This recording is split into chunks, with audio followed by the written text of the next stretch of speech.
हैं बाढ़ के बीच बालेन शाह ने ये बैठक बुलाई है। जाहिर है अब कुछ इमरजेंसी फैसले यहां पर लिए जा सकते हैं, किस तरीके से इन हालात से निपटा जाए, किस तरीके से जान बचाई जा सके, क्योंकि प्राथमिकता यही होगी कि जितनी इंसानी जानें यहां पर बचाई जा सके उतनी कोशिश की जाए।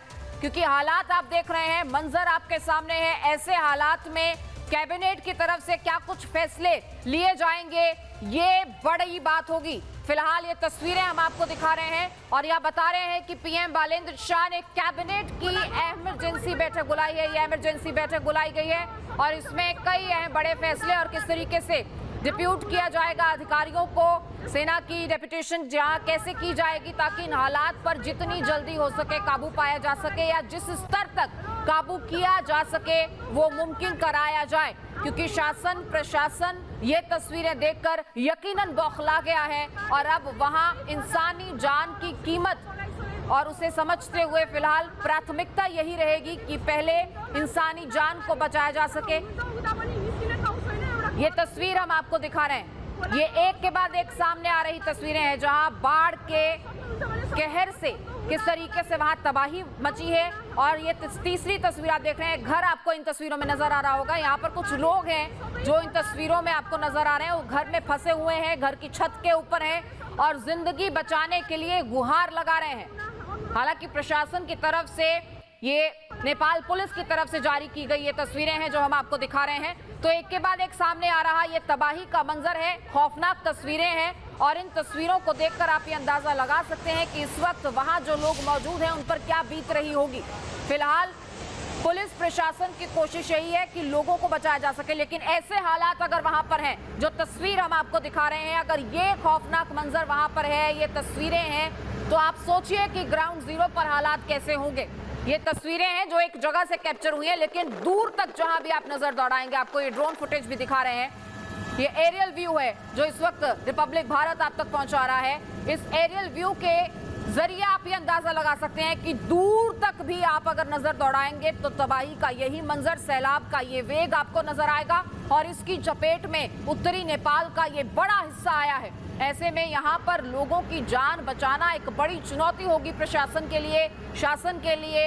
अब इस कैबिनेट की बैठक में क्या कुछ फैसले लिए जाते हैं, किस तरीके से लोगों की डेपुटेशन यहाँ पर की जाएगी, ये अपने आप में बड़े सवाल हैं। और ये तमाम तस्वीरें जो हम आपको दिखा रहे हैं, इन चारों तस्वीरों को आप देखिए, ये तस्वीरें अलग अलग जगहों की हो सकती हैं लेकिन मंजर तबाही का है। हर तस्वीर वहां पर बच रही तबाही की आपके सामने गवाही दे रही है। कहीं घर में फंसे हुए लोग हैं, कहीं घर ढहते हुए दिखाई दे रहे हैं, कहीं सैलाब का वेग नजर आ रहा है, कहीं दूर से उफान मारती हुई नदियां नजर आ रही हैं। तो ऐसे में आप ये अंदाजा लगाइए कि नेपाल इस वक्त किस मुसीबत से गुजर रहा है। हेलीकॉप्टर, एम्बुलेंस, मेडिकल टीम्स की तैनाती वहां पर की गई है। कोशिश यही है कि ज्यादा से ज्यादा लोगों को इस सैलाब से सुरक्षित निकालकर सुरक्षित जगहों तक पहुंचाया जाए। पीएम की तरफ से जो इमरजेंसी बैठक बुलाई गई है उसका मोटिव भी यही है, मंतव्य यही है कि लोगों को बचाने के लिए क्या कुछ इमरजेंसी सेवाएं उपलब्ध कराई जा सकती हैं, क्या कुछ इमरजेंसी सुविधाएं उन तक पहुंचाई जा सकती हैं वक्त रहते, उस पर फोकस किया जाए। 5 जिले हैं उत्तरी नेपाल के और रसुवा में बाढ़ का कहर हम आपको दिखा रहे हैं। इन 5 जिलों की ये तस्वीरें, ये मंजर अलग अलग जगहों से सामने आ रहा है, लेकिन वहां पर मंजर एक जैसा है, तबाही के निशान एक जैसे हैं, हालात एक जैसे हैं, मुसीबत में फंसी हुई जान एक जैसी है, जिंदगी को बचाने की जद्दोजहद एक जैसी है और प्रशासन फिलहाल अलर्ट मोड पर है। आप ये तस्वीरें देखिए, नेपाल में सैलाब, बाढ़ से मची तबाही, घर खड़े के खड़े घर ढह गए हैं और बाढ़ से हुए भारी नुकसान का अनुमान लगाना भी इन तस्वीरों के जरिए नामुमकिन नजर आता है, क्योंकि हर तरफ तबाही का मंजर है, हर तरफ तबाही के निशान हैं। इन तस्वीरों को देखकर ये समझा जा सकता है कि वहां इस वक्त किस तरीके से प्रशासन के हाथ पैर फूल गए होंगे।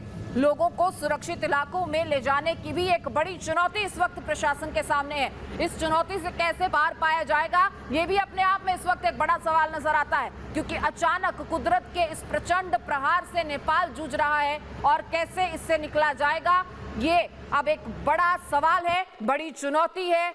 और इस चुनौती से निपटने के लिए वहां पर प्रशासन की तैयारियां देखनी होंगी क्या कुछ है, क्योंकि मानसून का सीजन है। अगर इस तूफान के चलते पहले कोई अंदेशा था, कोई ऐसी आशंकाएं थी, तो जाहिर है कि प्रशासन अलर्ट मोड पर होगा। लेकिन अचानक से आई इस बाढ़ का अंदाजा किसी को भी नहीं होगा और इस तरीके से हालात बिगड़ेंगे ये भी किसी ने नहीं सोचा होगा। सपने में, ख्वाबों में भी ऐसे मंजर की कल्पना किसी ने नहीं की होगी। जो तस्वीरें हम आपको दिखा रहे हैं, ये तस्वीरें, ये कुदरत का प्रचंड प्रहार, ये वेग सैलाब का, सब कुछ अपने साथ बहा ले जाने पर आमादा है। ये चार तस्वीरें, दो तस्वीरें, जिन तमाम तस्वीरों पर इस वक्त आप नजर डालेंगे वो आपको हैरान करेंगी, आपको डरा देंगी। और ये डरावनी तस्वीरें बहुत दूर से नहीं है, हमारे पड़ोसी देश नेपाल से हैं। नेपाल के उत्तरी हिस्से में कुदरत ने ये जो कहर बरपाया है, इससे निपटने में बहुत वक्त लगेगा, लेकिन फिलहाल जिंदगी को बचाने की चुनौती सबसे बड़ी है।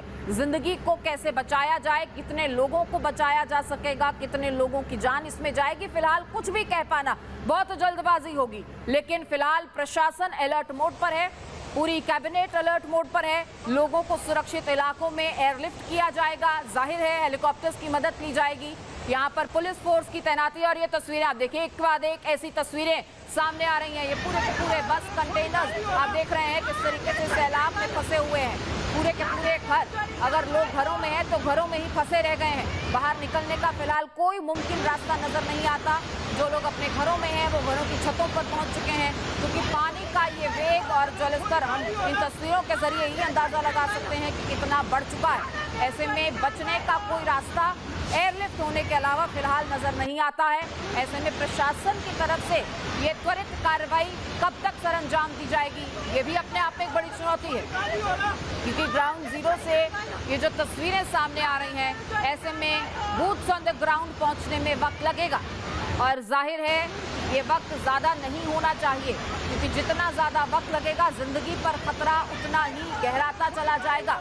और जितनी जानें बचाने की कोशिश यहाँ पर प्रशासन की तरफ से की जाएगी उतना बेहतर रहेगा। ये तमाम तस्वीरें लगातार रिपब्लिक भारत आप तक पहुंचा रहा है। इन तमाम तस्वीरों को देखकर आप ये अंदाजा लगा सकते हैं कि किस कदर कहर बरपा है नेपाल में। यहाँ पर प्रशासन की त्वरित कार्रवाई बेहद जरूरी है, क्योंकि जितनी जिंदगी बचाई जाए उतना अच्छा होगा। और इस वक्त जो प्राथमिकता है वो भी यही है कि वहाँ पर जिंदगियों को बचाया जा सके। उत्तरी नेपाल में बरपा हुआ ये कहर, ये खतरनाक तस्वीरें, ये खौफनाक मंजर किसी को भी डरा सकता है, रूह कपा देने वाली ये तस्वीरें हैं। और एक बार फिर से इन तस्वीरों ने ये साबित कर दिया है कि कुदरत के आगे किसी की नहीं चलती। कुदरत अपनी पे आ जाए तो फिर सब कुछ तहस नहस कर सकती है। ये सैलाब, ये वेग, सब कुछ अपने साथ बहा ले जाने पर आमादा है। रिपब्लिक भारत ये जो तस्वीरें आप तक पहुंचा रहा है, जो आप अपने घर पर बैठकर देख पा रहे होंगे, अपने घर पर बैठकर आप ये अंदाजा लगा पा रहे हैं कि किस तरीके से नेपाल का उत्तरी इलाका इस वक्त दहशत में होगा, खौफजदा होगा।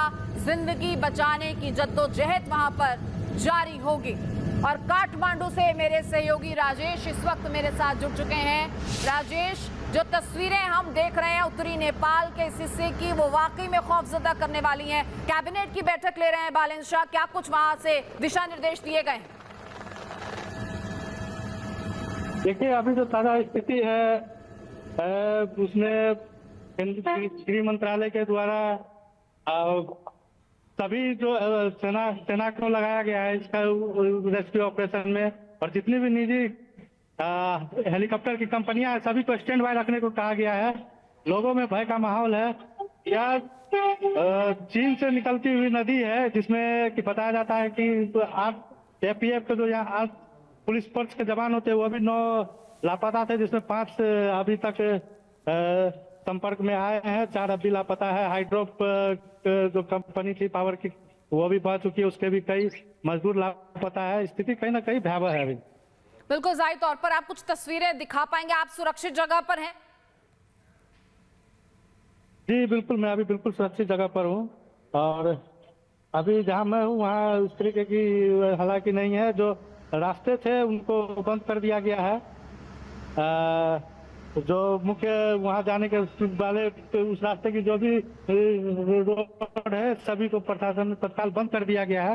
हालांकि मैं रास्ते पर ही हूँ, लेकिन उस तरफ निकलने वाली सभी हाईवे को पूर्ण रूप से बंद कर दिया गया है। लोगों को वहां से निकालने के लिए क्या कुछ वहां पर अभी प्रशासन की तरफ से कदम उठाए जा रहे हैं? जाहिर है एयरलिफ्ट करना बहुत जरूरी है लोगों को, क्योंकि बहुत जिंदगियां हैं जो वहां फंसी होंगी। वहाँ नेपाली सेना के हेलीकॉप्टर को लगाया गया 3 हेलीकॉप्टर। मैं आपके पास लौटूंगी। बहरहाल तस्वीरें लगातार रिपब्लिक भारत अपने दर्शकों तक पहुंचा रहे हैं और इन तस्वीरों के जरिए ये अंदाजा लगाया जा सकता है कि नेपाल इस वक्त किस मुसीबत से जूझ रहा है। आप देखिए किस तरीके से खिलौनों की तरह गाड़ियां इसमें बहती हुई नजर आ रही हैं और ये प्रचंड वेग, ये प्रहार सब कुछ अपने साथ बहा ले जाने पर आमादा है। और ये घर आप देख रहे हैं किस तरीके से इसके इर्द गिर्द ये सैलाब और यहाँ पर गाड़ियां बहती हुई, ये छोटे खिलौने जैसे किसी नदी में बह रहे हों ऐसे गाड़ियां बहती हुई नजर आ रही हैं। बड़ी बड़ी गाड़ियां तिनकों की तरह बहती हुई इस वेग के साथ चली जा रही हैं। आप सोचिए कि अगर इसकी जगह कोई इंसान होगा तो उसकी जान बचना तो मुश्किल है। आप देखिए किस तरीके से घरों के हिस्से टूटकर बहते हुए नजर आ रहे हैं, गाड़ियां बहती हुई नजर आ रही हैं। जो भी चीज इस सैलाब के रास्ते में आ रही है उसे अपने साथ वो बहाता ले जाता हुआ नजर आ रहा है। बाढ़ से तबाही का ये मंजर वाकई में खौफनाक है और बीते लंबे अरसे से ऐसी तस्वीरें किसी ने नहीं देखी होंगी। ये रौद्र रूप जो आप देख रहे हैं, ये प्रचंड प्रहार जो कुदरत का आप देख रहे हैं, ऐसी तस्वीरें ये एक अरसे के बाद देखने को मिली और ये दुर्भाग्यवश नेपाल के हिस्से आई हैं। उत्तरी नेपाल का यह हिस्सा इस बाढ़ से ग्रस्त और अचानक आई इस बाढ़ ने सबको वहां पर हैरान कर दिया है। ये तस्वीरें वाकई में खौफजदा करने वाली हैं, ये डराने वाली तस्वीरें हैं। किसी की भी रूह सिहर जाए इन तस्वीरों को देखकर। और नेपाल इन तस्वीरों से, इन हालातों से कैसे जूझ रहा है ये कल्पना कर पाना भी फिलहाल नामुमकिन है। इसकी कल्पना भी नहीं की जा सकती जिस मुश्किल से इस वक्त नेपाल जूझ रहा है। आप देख रहे हैं दोनों तस्वीरें, एक एरियल व्यू भी हम आपको दिखा रहे हैं, क्लोज शॉट्स भी हम आपको दिखा रहे हैं। तस्वीरों के जरिए आप अंदाजा लगा सकते हैं कि किस बड़े पैमाने पर नेपाल में कुदरत का ये कहर बरपा है।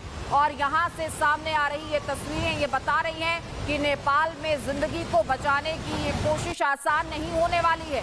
ये बड़ी चुनौती है वहाँ पर प्रशासन के लिए, सत्ता के लिए, शासन के लिए कि किस तरीके से अब आर्मी को लगाया जाएगा, रेस्क्यू वर्कर्स को लगाया जाएगा, क्योंकि ऐसे में उनका आना उनकी जान भी खतरे में डालने जैसा है। तो अब ये देवदूत कैसे यहाँ पहुंचकर आम लोगों की जान बचाएंगे, किस तरीके से एयरलिफ्ट किया जाएगा, किस तरीके से ये रेस्क्यू ऑपरेशन चलाया जाएगा, ये अपने आप में बड़ी मुश्किल होने वाली है। एक एक डिटेल, एक एक अपडेट, एक एक तस्वीर रिपब्लिक भारत आप तक पहुंचा रहे हैं।